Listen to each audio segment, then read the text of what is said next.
What's on a page isn't always what comes to mind. Scenes meant to invoke certain thoughts call up others. There's no obvious thread linking these notions, yet it's as if two seemingly disconnected ideas attract one another. Consider Mark Lehner's My Cousin, My Gastroenterologist. In that book, there's a scene where a battered Bruce Lee has just killed Nixon.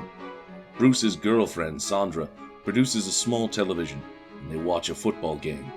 The winning play is repeated seemingly endlessly in every conceivable manner of replay. The standout variation, however, is an X-ray vision which shows leaping skulls in a bluish void surrounded by 75,000 roaring skulls. That's some intriguing imagery, to say the least. A scene full of celebrity, mortality, distraction, and sameness. It got me thinking about The Plague by Albert Camus.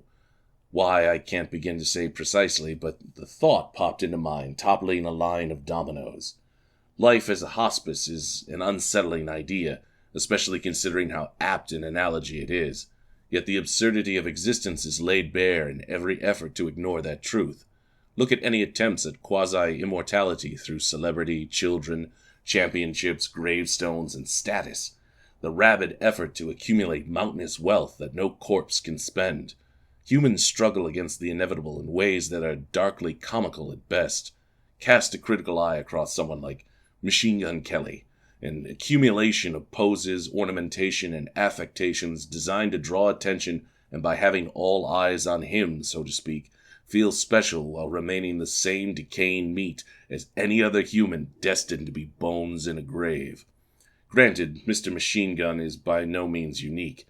Instagram alone is awash in various vapid attention grabbers confusing narcissistic fulfillment for self-worth, an assortment of people whose highest aspiration seems to be making commercials at their expense for corporations who already earn billions a year. Yet if existence is devoid of meaning, then there's no reason to ridicule such individuals. Consider, depending on the source, the words of Hassan Sabbah, Nietzsche, Vladimir Bartol, Betty Bouthol, or William S. Burroughs. Nothing is true, everything is permitted. A deeply relevant philosophical notion made famous not by 5 people passing it across time, but a video game from 2007 called Assassin's Creed.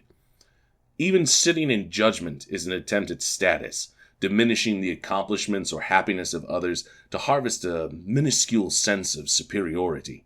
I can mock Mr. Kelly all I want, and perhaps might even do so in a manner that will appeal to a segment of the population, but any validation via their agreement will not stop my own inevitable crawl towards the grave. Furthermore, it's absurd to struggle against one another in that manner, since we all inhabit the same realm of suffering, a notion explored in Albert Camus' novel, The Plague. Published in 1947, The Plague takes place in the coastal city of Oran in Algiers. An increasing number of dead rats are found in the streets. Bleeding from the nose, it's obvious to certain individuals a sickness is coming. However, the citizens of Oran are complacent in their decadence and almost intentionally naive belief plagues are a thing of the past. Soon, though, an epidemic ensues. The entire city is eventually quarantined, and people are dying every day.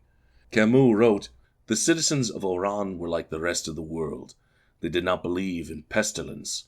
The pestilence does not have a human dimension, so people tell themselves that it is unreal, that it is a bad dream which will end.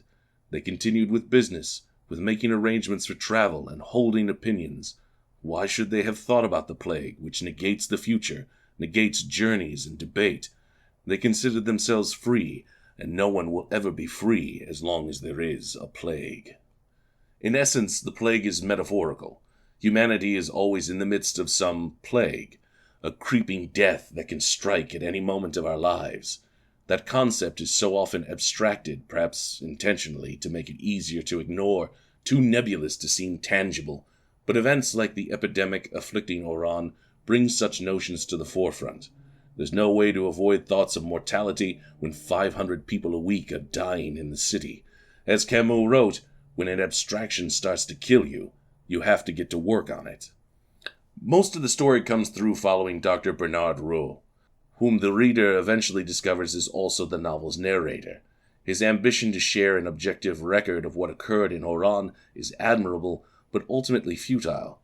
The good doctor can't be objective since the story is told through his perspective, echoing that nothing is true. The details he chooses to share color the story, not to mention the fact he can only describe events which he's aware of. However, the doctor is never portrayed as a saint or a hero. He is merely someone doing their duty, tending to those who are suffering and alleviating it whenever possible. At one point, Dr. Roux cares for a dying child. He knows the effort is pointless. The plague will take the child no matter what he does. Still, there's some degree of happiness to be found. Instead of having scorn for the Sisyphean struggle, embracing it, even its absurdity, gives the doctor definition and identity. In essence, the struggle provides meaning in a meaningless existence.